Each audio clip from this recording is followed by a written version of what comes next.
Donc bonjour à tous et à toutes, bienvenue sur ce nouveau live de Kifim, un live coopératif, hein. Donc j'avais dit que j'allais essayer d'en faire un peu tous les vendredis, pas tous les vendredis, mais disons au moins 2 fois par mois, faire un live coop, et ça nous ferait un live par mois qui serait avec Sarah dédié à tous les jeux. Sarah c'est stéréo, je viens de gaffer. Voilà. Et donc, je vous ai fait un petit programme de live. Mais aujourd'hui, on va donc parler jeux de société collaboratifs. J'ai fait un petit programme, donc le but c'est de tester un peu le format, et si ça marche, je partirai sur... je reproduirai ce format-là les fois prochaines. Donc je vais faire 3 axes. Le but c'est donc que ça tienne en un peu moins d'1 heure. Premier, on va regarder un peu les nouveautés auxquelles j'ai joué ce mois-ci, ces derniers temps. Donc voilà, découverte récente. Ensuite, découverte ancienne. Et ça, c'est le petit morceau que j'aime bien. Le but, ça va être de tester, retester, redécouvrir des vieux jeux. Des vieux jeux ou des jeux moins récents. Et après... Ah oui, et là... On verra, mais aujourd'hui, on va faire de l'ouverture de boîtes un petit peu. On va regarder ce qu'il y a de nouveau dans les boîtes. Du coup, je commence par parler des jeux récents, de ceux à quoi j'ai joué ces derniers temps. Alors, si vous suivez la chaîne, vous en avez déjà entendu parler, puisqu'on va parler en premier temps de Dead Cells. Je suis désolé, je prends que le couvercle parce que une fois que la partie est lancée, j'ai pas envie de manipuler la boîte au risque de tout renverser. Je vais quand même aller chercher le matos pour vous le montrer, parce que j'ai monté une caméra pour vous montrer le matos. Voilà. Ce serait dommage de se priver, en fait. Donc, Dead Cells. Qu'est-ce qu'on a dans Dead Cells? Donc, Dead Cells, je rappelle, c'est un roguelite, roguelite coopératif. Donc on va en gros explorer un donjon, rencontrer des ennemis, les combattre, on va mourir, échouer, recommencer. Et en fait, de partie en partie, on devient plus fort, ce qui permet de progresser dans le jeu et d'aller jusqu'à la fin. C'est tiré du jeu vidéo, c'est un truc qui marche bien dans le jeu vidéo parce que c'est assez rapide. C'est la première fois que c'est porté en entier comme ça sur un jeu de société. Et c'est franchement réussi. Donc je vais vous montrer un peu le principe. Vous allez avoir un donjon à explorer qui est représenté par un plateau de jeu. Je vous mets la caméra avec la vidéo, comme ça vous pouvez voir également le plateau de jeu. Donc voilà, plateau de jeu de Dead Cells, c'est ça. Donc toutes les petites formes que vous avez là, vous allez venir en fait prendre dans chaque scénario, c'est des salles. Et en fait, le fait que ce soit pas fixe sur le plateau de jeu, ça va vous permettre de partie en partie, de faire varier les scénarios. Donc typiquement, on vient prendre pour un scénario donné les tuiles, et on vient les placer sur le plateau de jeu aux bons emplacements. Donc hop, les ronds dans les ronds, les carrés dans les carrés, etc. Voilà, non, hop, je vous mets pas tout, mais pour que vous fassiez une idée, ça fait ça. Voilà, et ensuite, donc il y a un seul jeton pour toute l'équipe, qui va donc avancer de salle en salle. Donc vous voyez, il y a des choix. Est-ce que je vais à gauche, hop là, que je vous montre bien, est-ce que je vais à gauche, est-ce que je vais à droite? Et quand vous arrivez dans une salle, en fait, vous retournez la tuile qui va vous dire en fait ce qui se passe. Donc là, tout simplement, ça veut dire vous rencontrez 3 monstres que vous allez devoir affronter. Donc, voilà. Et vous pouvez piller, looter après un petit machin, un petit fanion, un petit parchemin rouge comme ça. Et donc voilà, et vous avancez, et vous arrivez, vous rencontrez des monstres, et vous arrivez à la fin du plateau de jeu. Et voilà, donc y a des monstres qui vont vous tuer, donc il faudra recommencer. Et puis si vous arrivez jusqu'à la fin d'un plateau de jeu, soit c'est juste un interbiome, c'est-à-dire que vous changez d'univers, donc tout simplement vous allez prendre un autre plateau de jeu, donc peut-être vous allez devoir retourner celui-là, ou en prendre un autre dans la pile. Et là, à l'interbiome, tant que vous êtes en vie avec vos collègues, vous allez pouvoir racheter de l'équipement, vous soigner et ce genre de choses, un petit peu avant de repartir. Voilà, et après vous repartez sur un nouveau plateau. Ou soit, si vous avez vaincu un monstre à la fin du biome, là vous pouvez sauvegarder. Ce qui fait que si vous mourrez, vous n'êtes pas obligé de recommencer à 0, vous repartez juste de l'interbiome après la victoire contre le monstre. Alors nous, typiquement, Il y a 7 scénarios dans le jeu d'origine. Là, nous, on a fini les 2 premiers, on est mort au 3e. On a recommencé, mais on a quand même recommencé à 0 parce qu'on avait gagné, débloqué des trucs qui nous disaient que si on faisait je sais plus quelle action dans le scénario 1, on pouvait encore gagner de nouveaux équipements. Et du coup, on s'est dit, bah tiens, tant qu'à avoir des nouveaux équipements, et enfin, tant qu'à devoir avancer dans le scénario, ça peut être bien d'avoir les bons équipements et pas laisser des trucs en arrière. Donc, Donc on a fait ça. Et on est remort on est remort dans le 2e, alors qu'on venait de le finir. Mais c'est pas grave, parce que la prochaine fois, on peut commencer au 3e. Donc voilà. Donc, globalement, en conclusion, ça nous donne un jeu à campagne. Donc typiquement, vous allez commencer avec des joueurs et vous allez garder la même équipe de joueurs tout au long de la partie. De ce que j'ai vu sur le net, les gens disent qu'ils le finissent en 10-12 heures. Bon, nous, on a joué 6 heures, on est rendu au niveau 2, donc on a fini le 2e, on est au niveau 3. Donc ça m'étonnerait qu'on arrive à le faire en 10 heures. Après, ça dépend si tu le fais vraiment au courant, avec cette idée de le finir vite, ou comme nous, on n'a pas hésité à revenir en arrière, pour se dire, tiens, on va essayer aussi d'explorer un peu toutes les possibilités. Donc tu joues normalement avec les mêmes joueurs, le même groupe, mais ils te disent dans les règles que si un jour il manque quelqu'un et que vous jouez un de moins, ou qu'au contraire il y a quelqu'un qui veut se greffer, c'est possible en fait. Tu mets son personnage, il aura peut-être moins d'armes que toi qui a déjà fait évoluer ton perso et tout, mais ça va pas changer fondamentalement le cours du jeu. Donc c'est tout à fait possible. Voilà, donc c'est assez innovant, c'est hyper coop. Il faut beaucoup parler sur ce qu'on fait, etc. En général, nous, on a tendance à parler un peu plus que ce qu'il faudrait dans le jeu. Hein. Normalement, on ne doit pas dire nos cartes, on a le droit de donner une info. Quand vous jouez une carte, en fait, vous avez c'est un petit deck building, donc vous allez avoir quelques cartes. Au début, il y en a 8 ou 9 par joueur. Est-ce que je vous montre un exemple? On a tout préparé. Là, hop. Je vais prendre mon joueur. Ça, c'est quoi? Je suis lequel, moi? Je sais plus. Hop, je suis celui-là.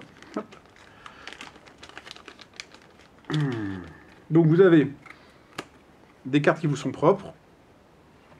Hop, je vais mettre encore la caméra vidéo. Et vous avez 3 cartes, en fait, dans votre main à tout moment. Donc, voilà. Ah, je me suis pas trompé, j'ai pris mon perso.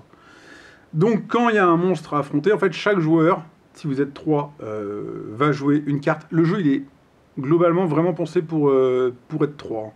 Je vous conseille vraiment de le jouer à 3. Et donc, voilà, en fait, affronter un monstre, il y a des monstres, il y a toujours 3 étapes dans le combat. Et du coup, en gros, une carte va vous dire ce que vous faites. Hop, je vais en mettre une en gros. Mais une carte va vous dire ce que vous faites à quel moment. Donc, genre, autant 1 du combat... vous allez faire là ici une boule de feu, autant 2 vous faites rien, et autant 3 vous faites de la glace. Il y a des reflets tout crades sur la caméra. Est-ce que là ça va à peu près? Voilà, comme ça. Donc vous décidez laquelle de vos cartes vous jouez, et vous ne jouez qu'une seule carte.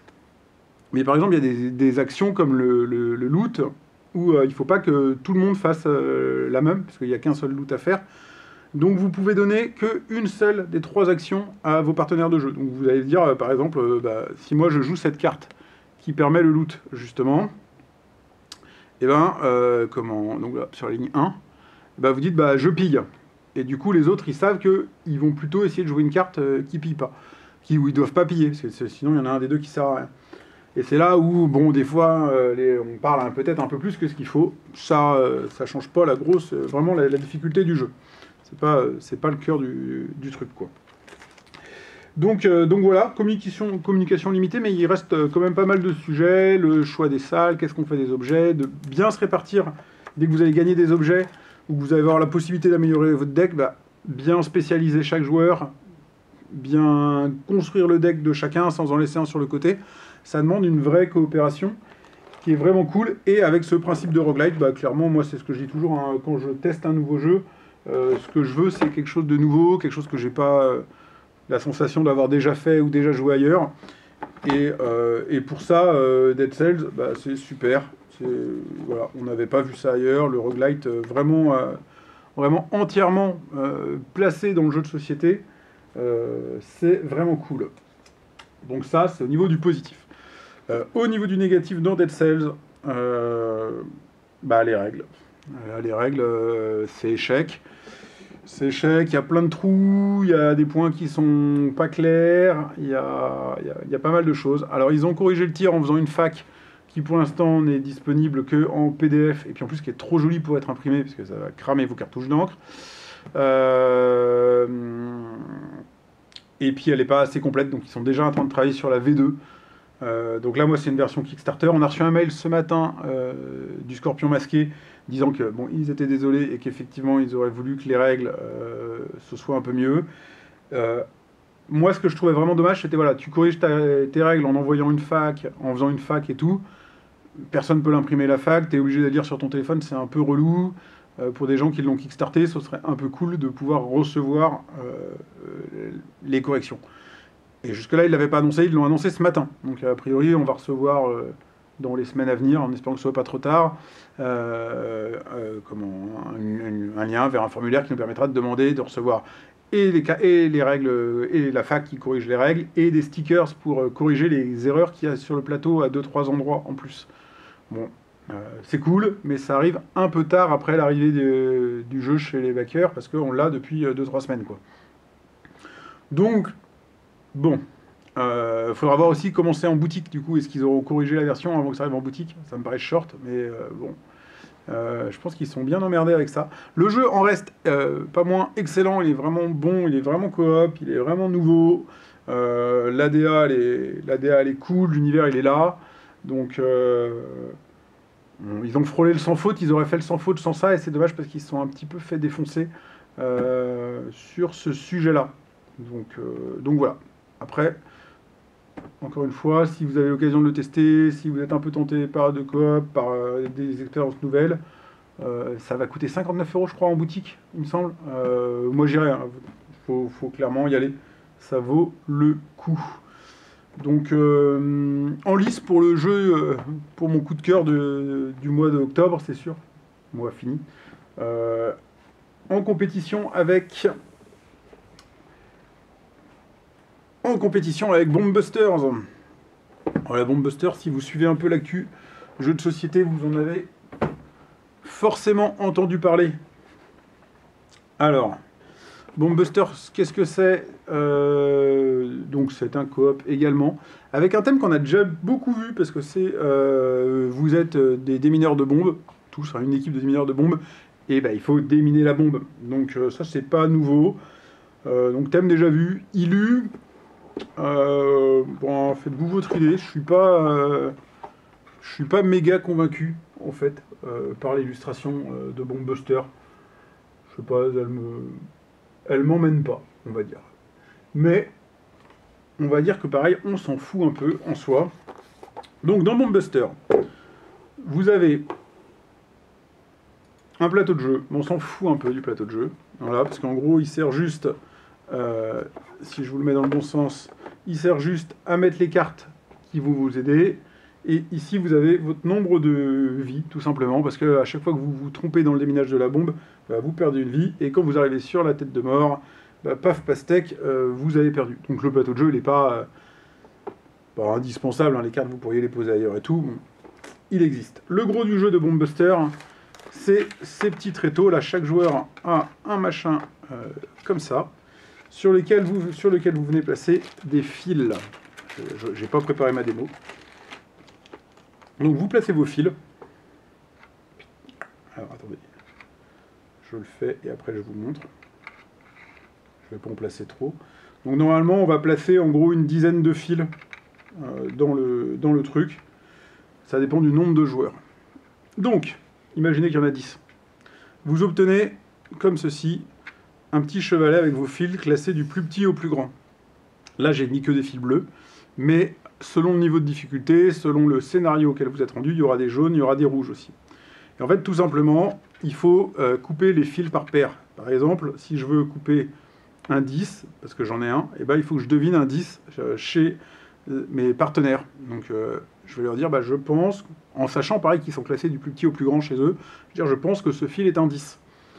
Si j'ai bon, on a coupé un fil numéro 10, hop, on sort tous les deux notre numéro 10. Vous voyez, ça nous donne un indice pour le prochain, parce que du coup, il sait que celui-là est plus petit que 10 et celui-là est plus grand que 10.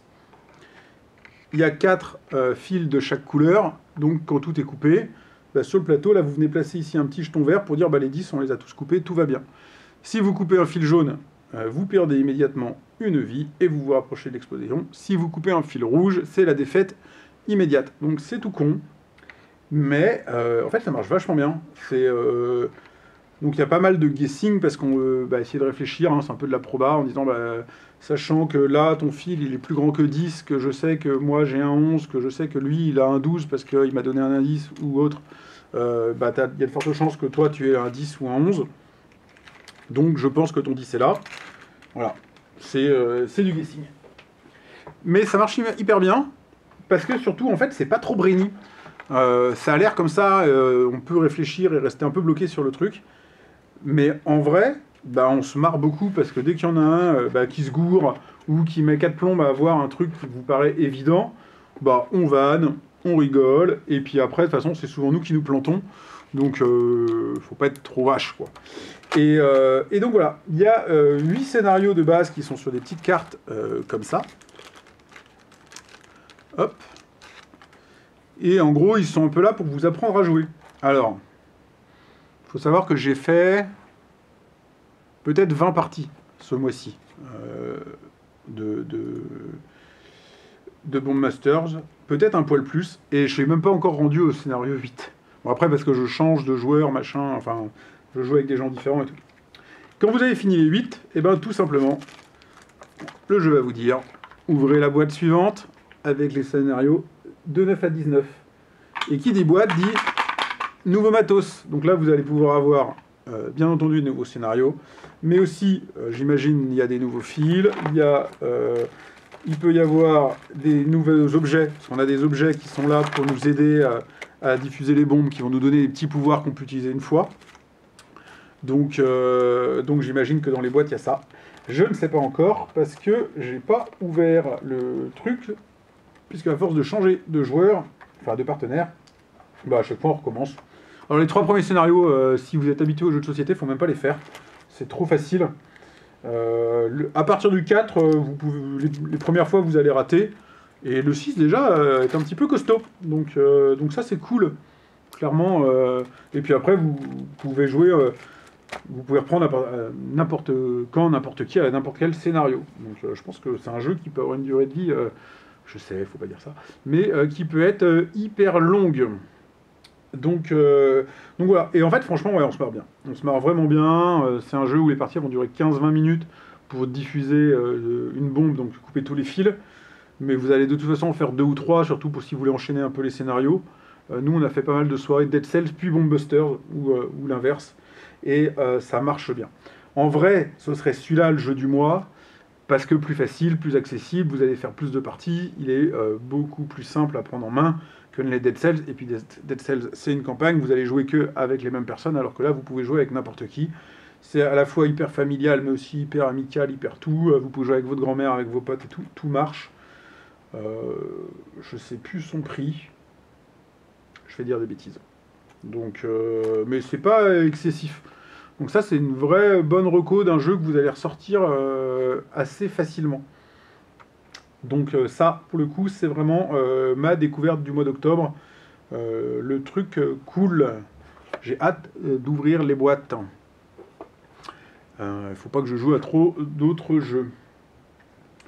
Voilà, du coup, si dans les commentaires vous avez envie, si vous avez testé d'autres coops qui viennent de sortir, n'hésitez pas à le dire, ça m'intéresse pas mal. Deuxième partie, alors j'ai mis 20 minutes, je suis bien.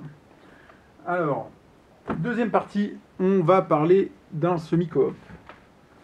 Alors, on va parler de l'Insondable. Alors, l'Insondable, c'est la réédition de Battlestar Galactica, qui est un jeu qui a une super grosse répute en termes d'ambiance, machin et tout, qui est hyper dur à trouver. Donc moi, j'ai racheté la réédition en me disant « J'ai trop envie de tester Battlestar Galactica ». Donc c'est la même chose dans l'univers de Cthulhu. Donc vous êtes sur un bateau qui s'appelle l'Insondable, vous devez traverser l'Atlantique, mais bah voilà, il y a des gens sur le bateau, alors il y a tous les monstres cthulhiens de l'univers de Cthulhu qui veulent emmener le bateau par le fond, il y a des cultistes qui sont là bah, pour trahir et empêcher que le bateau arrive à destination, alors que vous, votre objectif, c'est d'amener le bateau à destination. Le truc, c'est que, surtout si vous êtes débutant, au début, en fait, tout le monde est gentil, donc c'est un vrai coop. Et on va attendre un moment donné où il y en a qui vont recevoir des nouvelles cartes et bah, il y a quelqu'un qui va recevoir une carte, vous êtes un cultiste, et du coup son objectif change. Et après, dans une deuxième phase de jeu, plus tard, il va pouvoir... Alors soit il y a 2 personnes qui ont reçu cette carte-là au premier tour, et du coup il y a 2 cultistes, soit en deuxième tour de distribution, et quelqu'un va... je vais y arriver. Et du coup la personne qui a été mi-cultiste la première fois va pouvoir transformer un autre joueur en cultiste. Alors là, pour les gentils, c'est la catastrophe parce que le mec, il prend le plus fort, forcément, quoi. Donc voilà. Mais moi, j'ai envie de dire, même si vous avez fait plein de parties, normalement, ils disent si vous avez fait plein de parties, vous commencez direct avec les cartes où vous savez si vous êtes cultiste ou pas. Bah non, en fait. C'est tellement génial, ce moment où tout le monde est gentil, il faut que tu fasses avancer le bateau, mais pas trop, parce que si t'es méchant, eh bah, t'as pas trop envie d'aider les gentils, mais tu le sais pas encore. Si t'es gentil, bah faut faire les choses bien. Donc j'aime bien ce moment-là. Puis quand tu reçois ta carte et que tu dois repenser ta stratégie, je trouve que c'est hyper intéressant. Donc moi je le conseille comme ça. Au niveau du jeu et du niveau du matos, alors les règles c'est pareil. Hein, c'est waouh. On n'arrive pas à jouer bah, sans les règles à côté de nous et on est obligé d'y retourner et d'y revenir. Après, on joue pas non plus tous les matins. C'est du jeu. Vous partez quand même pour 2 à 3 heures de jeu. Faut être 5. Moi, il y a beaucoup de gens qui le conseillent à 5. Moi, je le conseille à 6 parce que à 5, on n'arrive pas à gagner. Alors, à 6, c'est un peu plus facile. Donc voilà. Et alors, je vais vous montrer un truc parce que je vais faire une dédicace. Donc, vous avez dans la boîte un gros plateau de jeu. Un gros plateau de jeu, si j'arrive à vous le déplier en entier. Voilà. Qui représente, je sais pas, alors déjà je vais mettre la vidéo, bam, voilà. Qui représente, ben voilà, l'insondable, le bateau en entier. Donc vous avez le pont, donc on va dire ce qui est extérieur, et vous avez toutes les cabines ici. Et donc les lieux ont des pouvoirs et vous allez vous déplacer, combattre les monstres qui rentrent le bateau, essayer de les remettre à l'eau, sauver les passagers, etc. Ici, vous avez des petites choses qui sont un peu l'état du bateau et, des gens à bord. Donc il y a la santé mentale, la nourriture, l'essence, etc.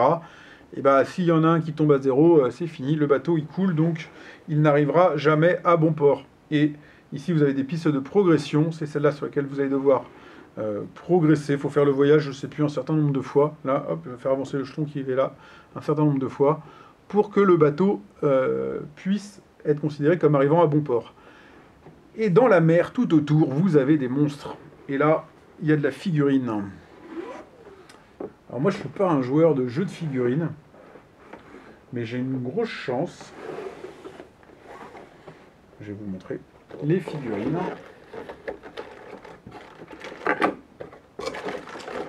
Ah, je fais la bêtise. C'est que je connais quelqu'un qui peint des figurines. Donc voilà, hop, dédicace à Léo qui organise la Game Night avec moi d'ailleurs, qui représente l'école où on fait la Game Night, Creative Seeds. Et lui, il adore peindre des figurines. Donc j'avoue, je lui ai filé mon jeu et il m'a rendu mes monstres comme ça. Et est-ce que c'est pas méga cool quand même, hein, non, et franchement, voilà. Donc j'ai oublié leur nom là. Il y a Maman Monstre et Papa Monstre. Voilà. Et tous leurs petits bébés monstres qui vont attaquer votre bateau.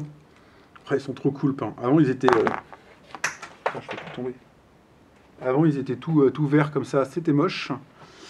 Et voilà. Maintenant, ils sont comme ça. Donc, ils vont venir se placer autour de votre bateau de jeu. Vous voyez, comme ça, et voir, ils vont monter.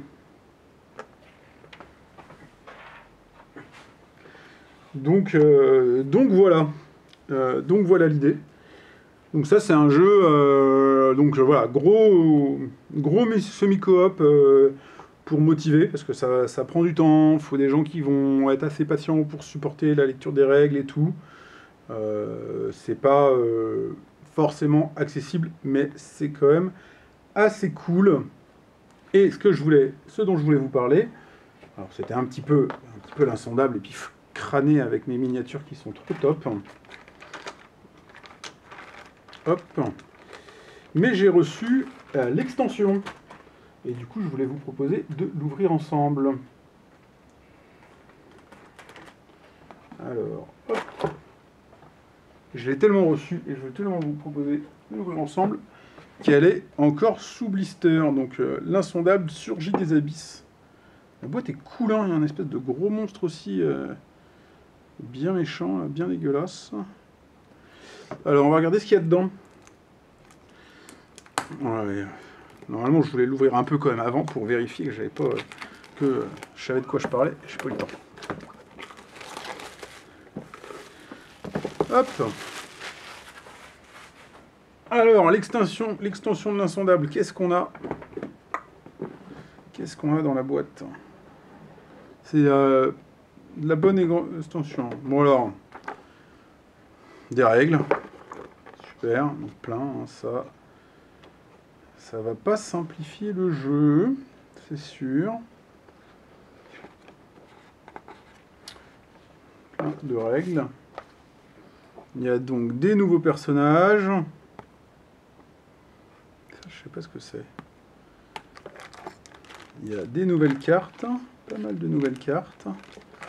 Et j'imagine, vous allez pouvoir voir, qu'il y a des nouvelles figurines. Alors, à quoi ressemblent les monstres de cette extension-là? Ils sont plus petits, hein.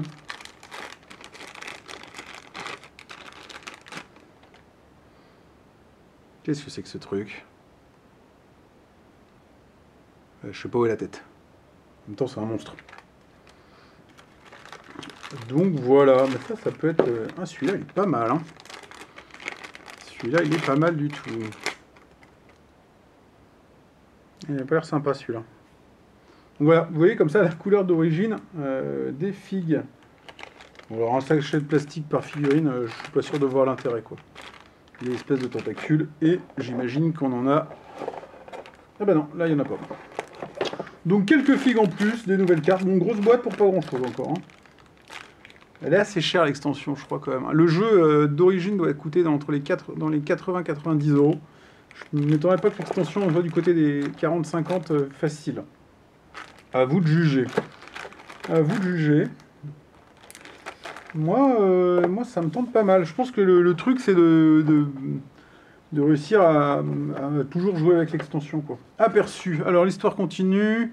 Les premières créatures qui sont montées à bord de l'Atlantica n'étaient que le commencement. Donc, en fait, d'ailleurs, le bateau s'appelle l'Atlantica, là. Les horreurs des abysses se sont réveillées et les humains doivent faire appel à toutes leurs ressources pour les renvoyer d'où elles viennent. Toutefois, les passagers du navire ont pris conscience du danger et de nouveaux alliés se joignent à la lutte pour la survie. Le dessin de l'Atlantica est en jeu. Donc, voilà, Surgir des abysses vous permet d'enrichir vos parties de l'insondable en ajoutant des horreurs qui viendront menacer le navire de façon inédite, ainsi que des alliés qui aideront à défendre celui-ci. Cette extension contient de nouveaux personnages, nouveaux objets, sorts, étapes, compétences et mythes. Ouais, bah ça va être cool. Ça va être cool. Bah, de toute façon, il va falloir qu'on le teste pour tester déjà, pour jouer avec les nouvelles figurines, parce que j'ai pas joué depuis qu'elles sont peintes. Et pour mettre tout ça. Donc voilà, moi l'insondable, clairement, c'est pas accessible, c'est pas destiné à tout le monde, mais je peux quand même que vous le recommander. C'est assez cool. Alors si en plus vous aimez soit peindre les figurines, soit vous connaissez quelqu'un qui aime bien ça, vous avez moyen de vous faire un jeu quand même splendide. Allez, on ramasse.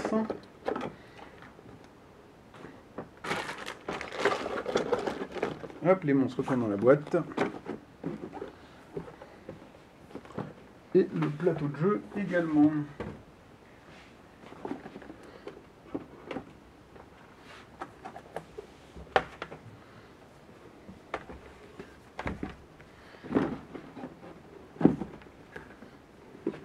Alors, bah voilà, ça rentre plus. C'est un peu le problème de leur système là. C'est pas évident à ramasser. Voilà. Hop là, tiens. Un petit bout.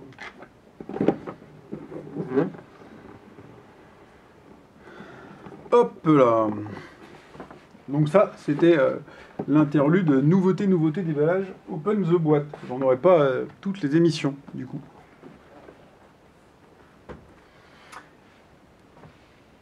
Hop, bah du coup, pour l'instant.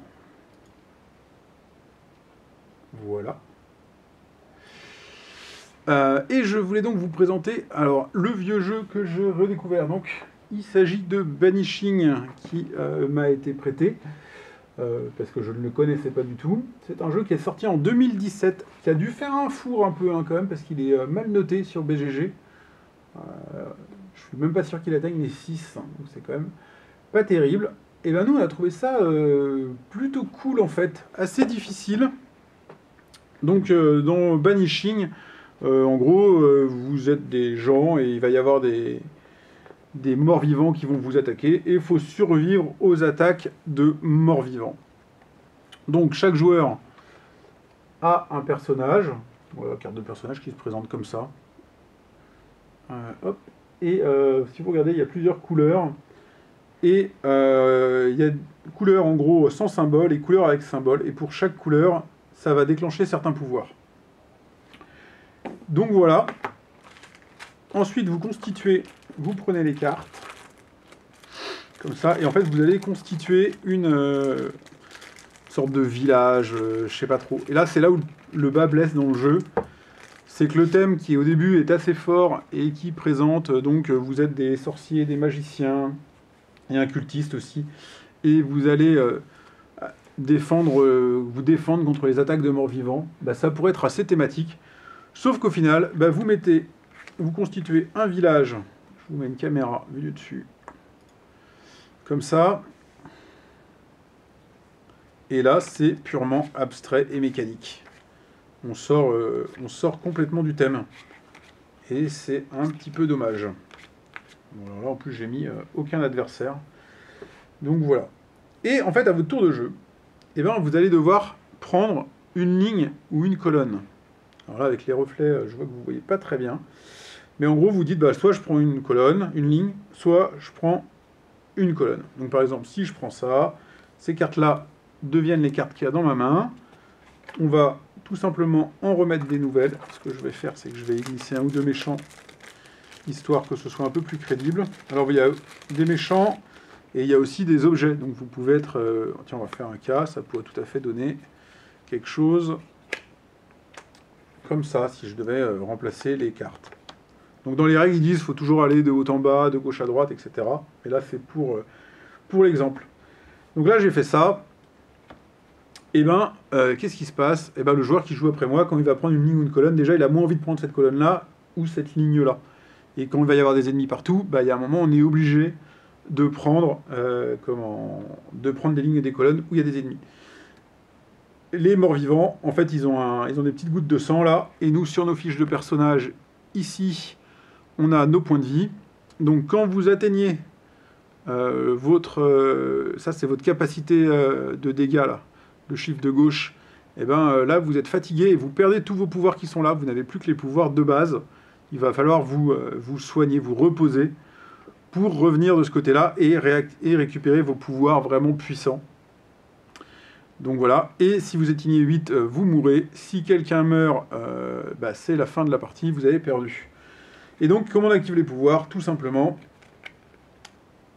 imaginons que ce soit de nouveau à moi de jouer, que j'ai pris, hop, cette ligne-là, elle est pas mal. Et bien là, donc j'ai un pouvoir que je mets à côté de mon perso, qui me protège d'une attaque. Bon, je perds le bouclier, mais il m'a servi. Et après, là, je peux jouer les cartes de même couleur. Donc si je regarde, je fais, ah bah, j'ai 4 verts, donc ça me permet... Il faut toujours en jouer 3 des cartes. Donc avec 4 verts, eh ben, je peux déclencher mes pouvoirs verts. Alors non seulement j'ai 4 verts, mais en plus j'en ai 3 qui ont la même forme. Donc le pouvoir 3 verts, peu importe la forme, défausser toutes les blessures d'un même type d'un joueur de votre choix. Voilà, c'est pas mal, je peux soigner quelqu'un. Et si je joue vraiment les 3 carrés, donc 3 vertes avec le même symbole, défausser une carte du banc, puis défausser toutes les blessures de tous les joueurs. Alors le banc, c'est que vous allez réussir à envoyer au banc des morts vivants, enfin des cartes. Et en fait, quand vous avez envoyé 10 cartes, et ben, vous avez gagné la partie. Donc là, je peux enlever une des cartes du banc et je soigne tout le monde. Il est pas mal ce personnage-là. Celui avec lequel j'ai joué la dernière fois était plus dur que ça. Et voilà, globalement, c'est tout. C'est assez simple à prendre en main.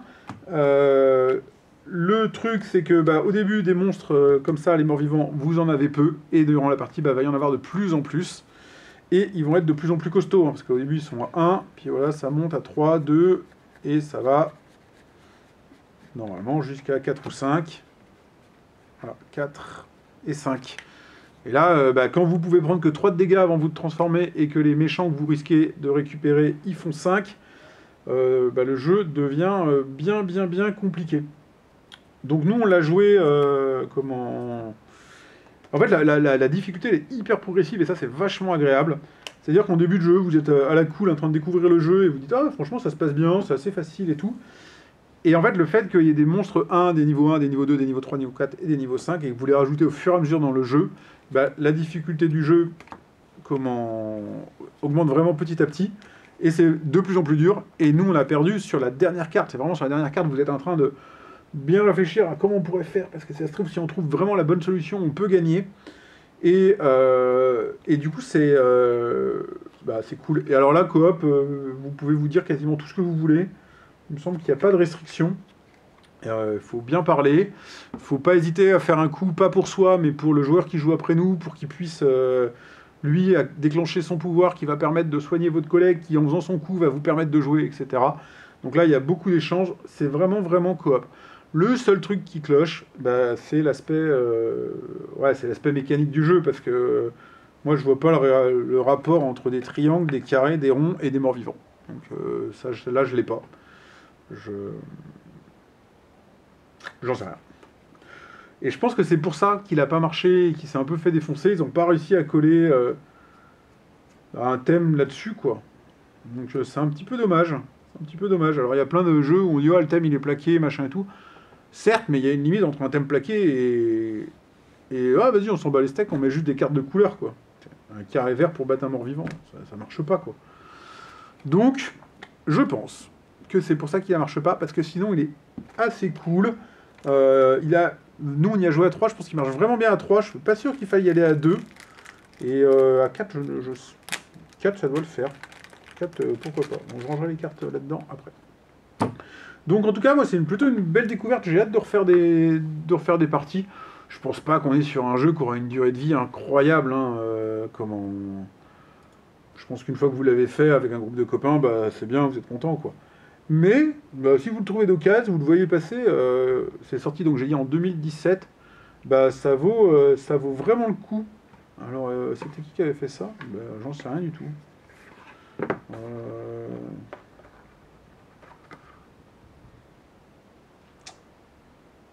Un jeu de Shin Rumble, à partir de 14 ans. 3-5 joueurs, 45 minutes. Ouais. Moi, à 3, j'ai trouvé ça bien. Donc, je vous le conseille plutôt à 3. Et j'en ai profité pour ramener un autre jeu. Parce qu'en fait, il me fait penser à un jeu qui n'a rien à voir. Mais il m'y fait penser quand même. Et vu que c'est un excellent jeu, je me suis dit, on va parler de l'autre également. Et ça, c'est hyper bien aussi. Quand est-ce que c'est sorti? Quand est-ce que j'ai acheté ça? Chez Funforge. Je ne sais plus. 2014, dis donc. Mais il est plus vieux. Ça, c'est un jeu d'Antoine Boza. Donc Antoine Boza, c'est quand même pas n'importe qui. Hein. C'est l'auteur de Seven Wonders, entre autres.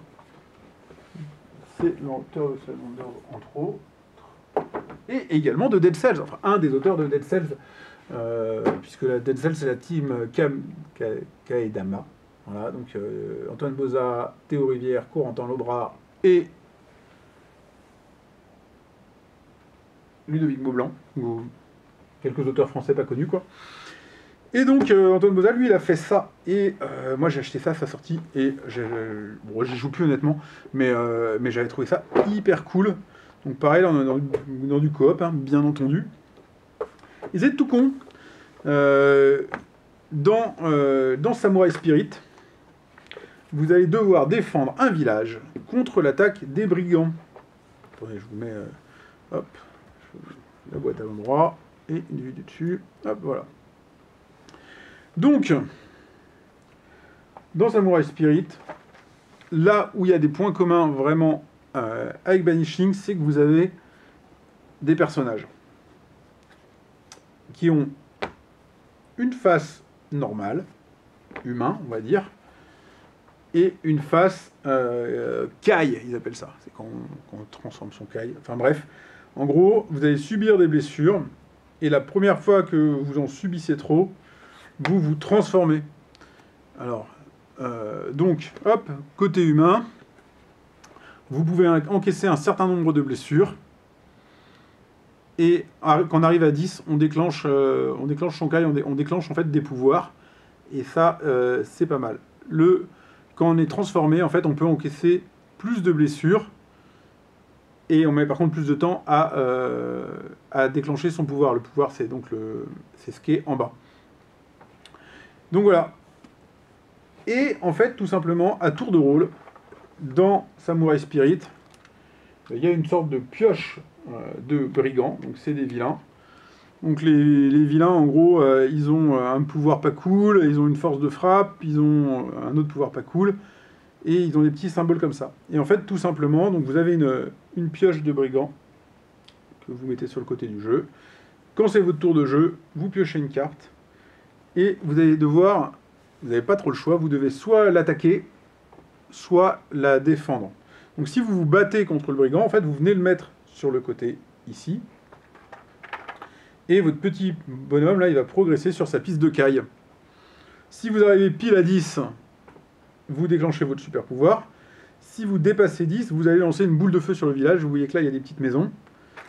Donc c'est des petits jetons. Si le village est détruit, si les 6 maisons sont détruites, vous avez perdu.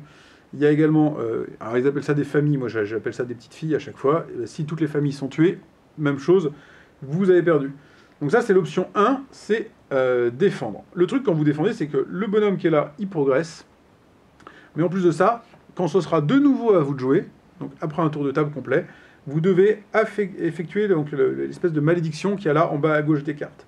Alors celle-ci particulièrement, elle veut dire que le joueur qui est à votre gauche doit jouer une carte avant vous. Donc il va peut-être pas aimer la blague. Il peut y avoir des malédictions qui vont lancer une boule de feu sur le village. Il y a des malédictions qui vont vous infliger une blessure. Donc voilà, et tout à l'heure j'ai dit, en fait, pour se transformer, c'est quand vous subissez, je sais plus, 2 ou 3 blessures. La première fois, vous vous transformez, la deuxième fois, vous mourrez. Si quelqu'un meurt, et ben la partie est perdue. Donc cette idée de se transformer, au début c'est cool, et après c'est pas cool. Donc voilà, et là vous n'avez pas le droit de coopérer, parce qu'on peut, on peut utiliser les pouvoirs des autres, 2 boules de feu, enfin voilà. Bon là c'est des gros balaises. Et il y en a qui vont tuer aussi directement des familles. Et donc la carte, soit ici vous la défendez comme j'ai fait là, soit vous l'attaquez comme j'ai fait là, soit vous pouvez la défendre. Et en fait la défendre par exemple, là c'est la défense des petits chapeaux. Et ben c'est-à-dire que plutôt que de dire je vais la mettre là et l'attaquer, je la mets ici, enfin au lieu de faire ça, et ben en fait je vais la défendre. Et je mets le chapeau au niveau du chapeau. Et voilà, en fait cette carte là, globalement j'ai gommé son effet. Le truc c'est que, en fait il faut défendre.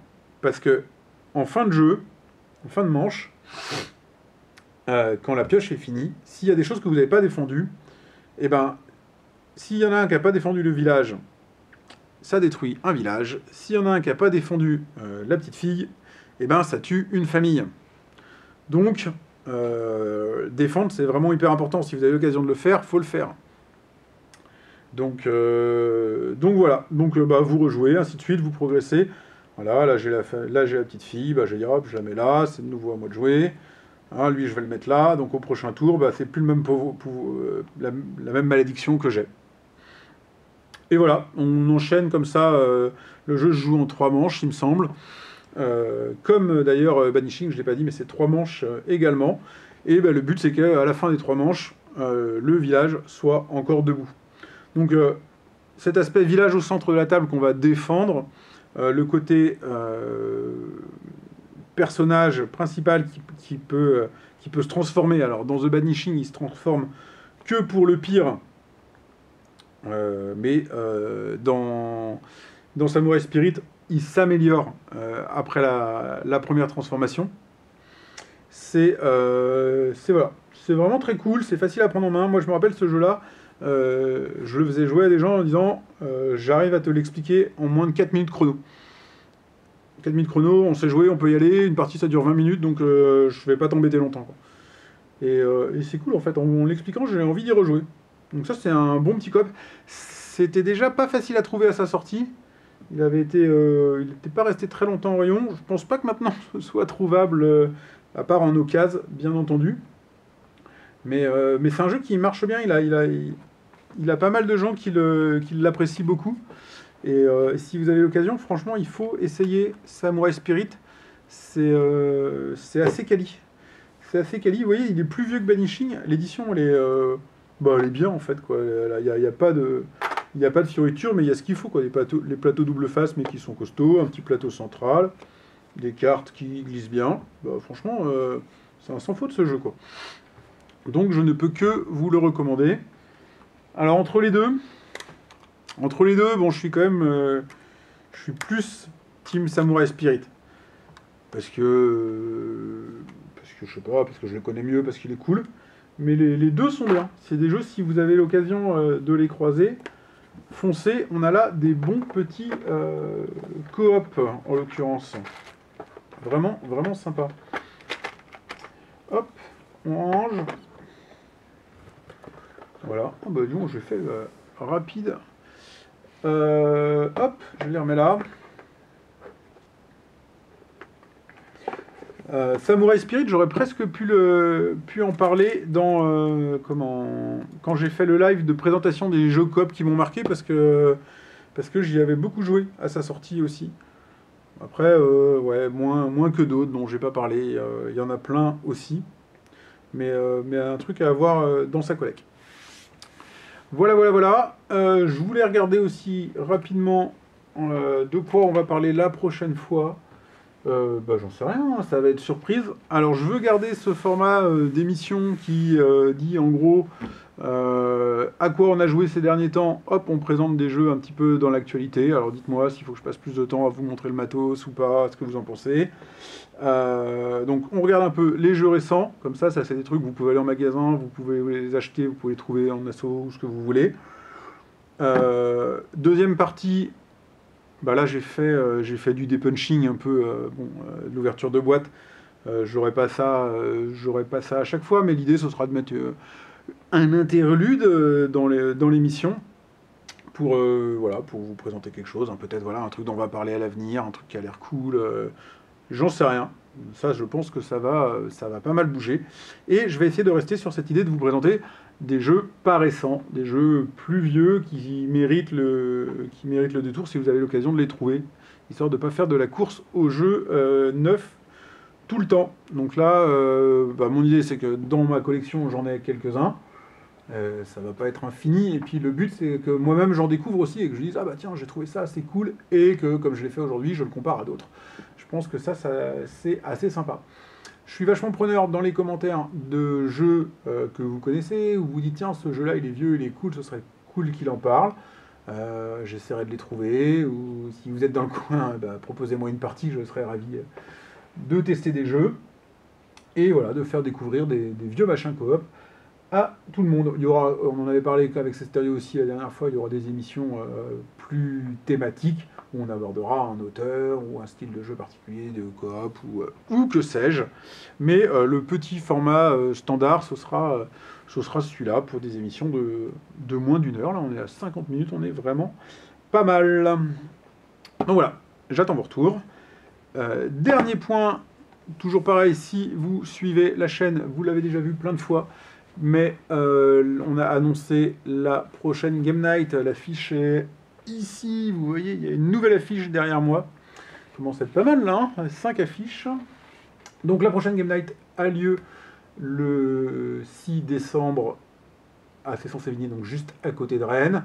Je rappelle le principe, on peut accueillir 120-150 personnes. On pousse un peu les murs là par rapport à la dernière fois où avec 120 on était on était un peu serré. Là, on aura 150 places. Donc, ceux qui sont déjà venus, les jeux de figurines auront une salle dédiée. Et on aura 2 salles pour le jeu de société. L'entrée est gratuite, c'est ouvert à tout le monde à partir de 18h. On ferme, on va dire, vers 5h du matin. Hein, c'est vraiment une game night. On ne vous ment pas sur le truc. Il y a une restauration sur place, sous forme de food truck. Il y a un bar sur place qui va vous permettre d'avoir des softs et des bières. Et nous, on met à disposition, typiquement, alors Dead Cells, il y sera pas parce qu'on ne peut pas faire 2 campagnes en parallèle. Alors, il y sera, mais on ne pourra pas jouer. Mais Bombbuster, vous pourrez jouer. Vous pourrez jouer peut-être à Samurai Spirit si ça vous intéresse. Voilà. L'idée, c'est aussi que si vous pensez venir et que vous voyez des jeux qui vous tentent, n'hésitez pas à nous demander si on les a, ou à nous demander de les amener si on en a parlé en vidéo, comme ça vous êtes sûr qu'on ne les oublie pas. Et puis on sera peut-être hyper content de lancer une partie avec vous. Et en tout cas, clairement, c'est mon cas pour les coops, je serais ravi. Moi, globalement, je joue à partir de minuit. Hein, donc, le début, je suis un petit peu occupé. Donc voilà, je rappelle, le 6 décembre à Rennes, la Game Night 5e édition. La Game Night fêtera ses 1 an d'ailleurs. Hein, c'est ce qu'on en a. Ce sera la première fêtée en décembre 2023. Le temps passe. Sur ce, j'ai terminé. Pensez à vous abonner sur Twitch, si ce n'est pas déjà fait, c'est super cool. Sur YouTube, c'est hyper important. On monte doucement sur YouTube et c'est pas facile. Et voilà, on est également sur TikTok, ça marche bien, et sur Instagram. Donc hop, je vous remets les liens là, dans la description et tout. Suivez-nous. N'hésitez vraiment pas sur tout ce qui est commentaires, les jeux auxquels vous avez joué, les jeux dont vous voudrez qu'on parle ou dont on peut parler, les recos, les conseils. On est vachement preneurs. Sur ce, je vous souhaite un bon week-end si vous êtes sur Twitch. Et sinon, une bonne soirée, quel que soit le moment où vous regardez cette vidéo. Et je vous dis à bientôt pour un nouvel épisode de Team Coop. Salut!